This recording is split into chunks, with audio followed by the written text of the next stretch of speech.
और युद्ध के मैदान से इस वक्त की एक बड़ी खबर आ रही है। यूक्रेन को फाइटर जेट देने का मामला, अमेरिका ने पोलैंड को ग्रीन सिग्नल दिया है और न्यूज एजेंसी एएफपी के हवाले से यह बड़ी खबर आ रही है जिसमें बताया जा रहा है कि अमेरिका ने पोलैंड को ग्रीन सिग्नल दिया है कि वो अपने लड़ाकू विमान अब यूक्रेन को दे सकता है।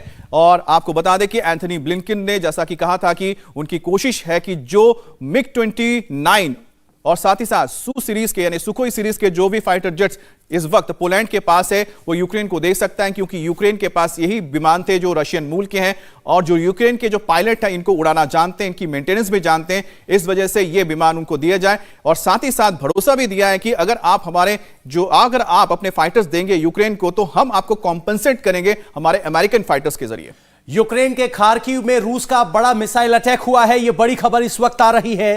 रिहायशी बिल्डिंग पर मिसाइल अटैक में 8 लोगों की मौत हुई है। खार्किव में मिसाइल गिरने से पूरी बिल्डिंग बर्बाद हो गई। उसकी तस्वीरें आपके स्क्रीन पर, इस तस्वीर में कुछ शव आपको सड़क पर भी दिखाई दे रहे होंगे और बिल्डिंग की छत पर या कहें कि टॉप पर यह हमला किया गया, जिसके बाद जो तबाही है वो कैमरे में कैद हुई है।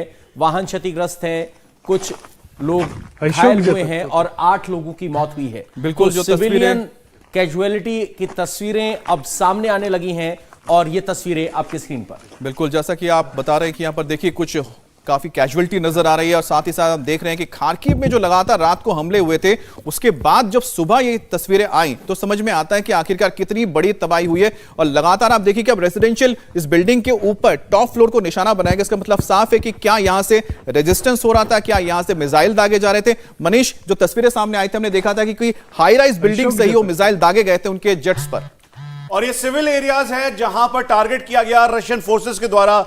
इस समय जो ये मल्टी स्टोरी बिल्डिंग है उसके नीचे का पूरा एरिया डैमेज है। उसके अलावा जो गाड़ियां थी, जो यहां पे रोड पे व्हीकल्स चल रहे थे, उनको टारगेट किया गया और जैसे ही ये मिसाइल्स इस पे दागी गई उसके तुरंत बाद ये पूरी बिल्डिंग क्षतिग्रस्त हुई। इसमें करीबन 8 से 10 लोगों की कैजुअलिटी हुई। इसके ठीक नीचे की तरफ अंडरग्राउंड बंकर से वहां पे लोगों की तादाद बहुत ज्यादा थी। इसीलिए सुरक्षित निकालने के लिए ह्यूमैनिटेरियन कॉरिडोर का जिक्र करते हुए रशिया ने कहा है कि खार्किव, सूमी, उसके अलावा मारियापोल और कीव के इलाके से जितने भी लोग हैं वो सुरक्षित वहां से निकल जाए और ये विंडो दी है इस सीज फायर की। एक बार फिर से आप तस्वीरों में देखें, यहां पर जो इस समय शत विक्षत होकर पूरा जो शव है। तो ये तस्वीरें आपके स्क्रीन पर और जिस तरीके से अमेरिका पोलैंड के रास्ते विमान देने की बात कर रहा है, ये अपने आप में बहुत बड़ी खबर है। हमारे साथ एक्सपर्ट भी हैं, एम्बेसडर रहे हैं। सर, हम आपसे जानना चाहते हैं, जिस तरीके से विमान देने की बात की जा रही है और MiG-29 देने की बात की जा रही है, इससे क्या डायमेंशन बदलेगा? क्या वो दे पाएंगे और अगर देते हैं तो रूस इसको किस तरह से रेसिप्रोकेट करेगा या किस तरह से रिएक्ट करेगा? देखिए, रूस ने पहले ही अनाउंस कर दिया है कि अगर इस तरह की कोई बात होती है कि जो पड़ोसी देश हैं वो यूक्रेन को सप्लाई करते हैं आर्म्स और वेपन्स वगैरह, इंक्लूडिंग द फाइटर जेट्स, तो वो एक तरह से रूस के खिलाफ युद्ध होगा। तो अगर इस तरह पोलैंड सप्लाई करता है तो अंदेशा यही है कि युद्ध आगे और बढ़ सकता है। लेकिन मेरे को ये भी याद पड़ता है कि आज सवेरे जब खबर देख रहे थे कि पोलैंड ने कहा है कि वो यूक्रेन को फाइटर जेट सप्लाई नहीं करेगा वो। तो अभी हालांकि यूएस ने ग्रीन सिग्नल दे दिया है, पोलैंड का क्या एटीट्यूड है, क्या डिसीजन है, वो अभी देखना बाकी है। अच्छा अभिषेक सर, एक चीज बताइए कि जिस तरह से हम देख रहे हैं कि जो यूक्रेन जो देगा विमान और साथ ही साथ कि उसकी सिर्फ एक ही वजह यह है कि पोलैंड को कहा जा रहा है क्योंकि यूक्रेन और पोलैंड दोनों ही रशियन मूल के विमानों का इस्तेमाल करते हैं। जी हाँ, ये कॉमन है दोनों देशों के बीच में क्योंकि पड़ोसी देश हैं। अब इसमें सबसे मजेदार हास्यास्पद बात इसमें नोट करने की क्या है कि एक तरफ अमेरिका ही है प्लस यूरोपियन यूनियन जो इंफॉर्मेशन डोमेन में इतना बड़ा वॉरफेयर कर रहा है कि ये ह्यूमैनिटेरियन क्राइसिस की ओर बढ़ रहा है, हॉस्टिलिटीज रोकी जानी चाहिए। और दूसरी तरफ असल में ग्राउंड पे क्या कर रहा है, वो पोलैंड को बोलता है कि आप इनको विमान सप्लाई करो तो हम उसके बदले में आपको कुछ और देंगे, हम आपको फाइटर्स दे रहे हैं, हाँ, हम आपको और फाइटर्स देंगे। और द मोमेंट जब पोलैंड इनकी तरफ वो फाइटर्स को लाने के लिए तो फ्लाई करके लाना होगा ना, वहां पर रशिया ने नो फ्लाई जोन डिक्लेयर किया हुआ है, जब वो होगा तो भाई रशिया और एग्रेसिव होगा, तो इन इफेक्ट क्या हो रहा है, जो बाहर से बैठा हुआ कंट्रोल कर रहा है वो एक्चुअली इस स्थिति से अनअफेक्टेड है ऑन ग्राउंड, और वो अपना जो टिपिकली वेस्टर्न कैपिटलिस्ट माइंडसेट होता है उसके हिसाब से देख रहा है कि मेरी इकोनॉमी के लिए क्या बेहतर रहेगा। बिल्कुल, आप जो अभी बात करते गोयल सर ने जिसका जिक्र किया था, हमने खुद भी यहां पर खबर पड़ी थी कि किस तरह से पोलैंड का भी एक स्टेटमेंट आ चुका है कि वो उन्होंने कहा है कि हम नहीं देने जा रहे हैं, लेकिन अचानक फिर से हम देखते हैं कि एंथनी ब्लिंकन की ओर से ये बयान आ जाता है। तो एम्बेसडर गोयल, ये मतलब क्या है, विरोधाभास है ना ये? तो नहीं, विरोधाभास है। देखिए, ऐसा है कि पोलैंड भी अमेरिका के एक तरह से काफ़ी करीब है, तो अभी ये पता नहीं है कि ब्लिंकन और बाइडेन वो पोलैंड के ऊपर कितना प्रेशर डालेंगे कि पोलैंड उनके प्रेशर के आगे झुकेगा या नहीं झुकेगा।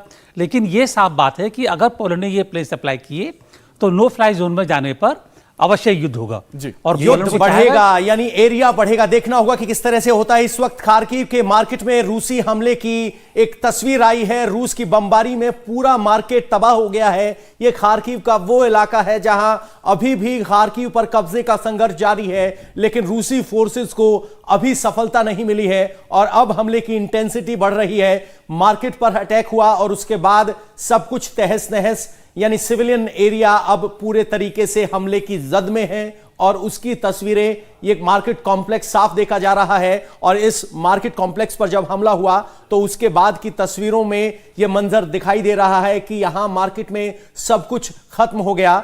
अमित, खार्किव में लगातार 8-10 दिन से संघर्ष चल रहा है और हर रोज ये उम्मीद की जाती है कि खार्किव गिरने वाला है, लेकिन अभी तक गिरा नहीं है। दूसरा सबसे बड़ा शहर है, तो क्या माना जाए कि अब इसी तरह की इंटेंसिटी देखने को मिलेगी? बिल्कुल, क्योंकि देखिए जितना रेजिस्टेंस बढ़ेगा और रेजिस्टेंस जब तक आप करते रहेंगे, और आप जैसे जैसे वहां पर देखिए जो फौजी इंस्टॉलेशंस हैं उनको तो तबाह कर दिया गया है, तो अब जो वहां पर फोर्सेस बची हुई है कहां पर जाके रेफ्यूज ले रही यानी छुप रही हैं, वो मार्केट्स में जा रही है, रेसिडेंशियल बिल्डिंग्स में जा रही है, तो उनको निशाना बनाया जाएगा। दूसरी बड़ी बात है कि पवन, एक चीज हम लगातार बोल रहे हैं कि वहां पर रूसी सेना मौजूद है, लेकिन उनके प्रेजेंस कहां पर ये भी तो देखना पड़ेगा। उनका जो प्रेजेंस है, उन्होंने क्या किया, उन्होंने रोड्स लिए हैं, उन्होंने क्या उनके साथ जो मेन जो इंस्टॉलेशन है, जैसे कि चाहे वो पावर स्टेशन हो या दूसरी जो सप्लाई लाइंस हो, उस पर उन्होंने कब्जा किया है। बाकी जो एरियाज वो तो उन्होंने खुला छोड़ के रखा, उसमें तो आम नागरिक है या फिर रेजिस्टेंस फोर्सेज ही है। इसी वजह से आप देखते हैं कि लगातार उनके ऊपर हमले होते हैं। जवाबी कार्रवाई में अब क्या हो रहा है कि रेजिडेंशियल जो एरियाज है वो चपेट में आ रहे हैं। मनीष, ये नोवोस्लोवाकिया की मार्केट है जो कि खार्किव का है। करीबन 400 के लगभग यहां पर दुकानें थी, शॉप से शॉपिंग मॉल की तरह यह मार्केट है और इसे पूरी तरीके से डैमेज किया गया। हमें बताया गया कि एंटी एयरक्राफ्ट गन का इंस्टॉलेशन था और यहां पर जब रशियन फोर्सेस का काफिला आगे की तरफ बढ़ रहा था, उस दौरान यहीं से एम्बुश करने की कई बार कोशिश की गई और फिर उसके बाद टारगेटेड फायरिंग के तौर पर इस पूरी मार्केट को ध्वस्त किया गया, जिसमें करीबन 400 से 500 के लगभग दुकानें थी। इसमें जो तबाही हुई है उसकी तस्वीरें आपको दिखाई दे रही हैं, लेकिन उससे पहले यह पूरा खाली हो चुका था, इसीलिए सिर्फ दुकान और स्ट्रक्चर डैमेज हुआ है। उसके अलावा जो यहां पर यूक्रेनियन फोर्स के लोग छुपे हुए थे, जवान छुपे हुए थे, जो कि यहीं से एम्बुश करते हुए मिसाइल और इग्ला जैसी या फिर एंटी टैंक गाइडेड मिसाइल का इस्तेमाल कर रहे थे, आरपीजी राउंड फायर कर रहे थे। अपने बहुत बड़ा सवाल है मनीष, क्यों लगातार हम जिसका पवन आप भी इसका जिक्र कर रहे थे, 12 दिन के युद्ध में खार्किव को हमने देखा था कि किस तरह से सब बहुत पहले एंट्री हो गई थी और लगातार कि शायद हो सकता है बहुत जल्द खार्किव को अपने कब्जे में ले लेंगे। लेकिन अभिषेक सर, एक बात बताइए कि आखिरकार इतना वक्त खार्किव को लेकर लग रहा है, क्योंकि ऑलमोस्ट 70% जो उसका इलाके में हमने देखा है कि 70% के इलाके में रशियन फोर्सेस ने अपना डोमिनेंस करके रखा हुआ है, उसके बावजूद ऐसा क्यों हो रहा है? देखिए, वही बात फिर वही शतरंज के खेल पर आ जाती है सच, हाँ। कि इसमें पार्टिसिपेंट्स कितने हैं और कौन क्या कर रहा है। जो थोड़ी देर पहले हम अभी डिस्कस कर रहे थे कि अमेरिका ने जब पोलैंड को यह पेशकश की है कि आप अपने जहाज यूक्रेन को सप्लाई करिए, तो यह बात तो सिद्ध हो जाती है कि अमेरिका नहीं चाहता कि यह वॉर का अंत तुरंत हो, क्योंकि उसका डायरेक्ट इंपैक्ट होगा कि वॉर प्रोलॉन्ग होगा। अब इंडिया टीवी हर वक्त हर जगह डाउनलोड करने के लिए सर्च करें India TV news Google play store या ऐप स्टोर पर।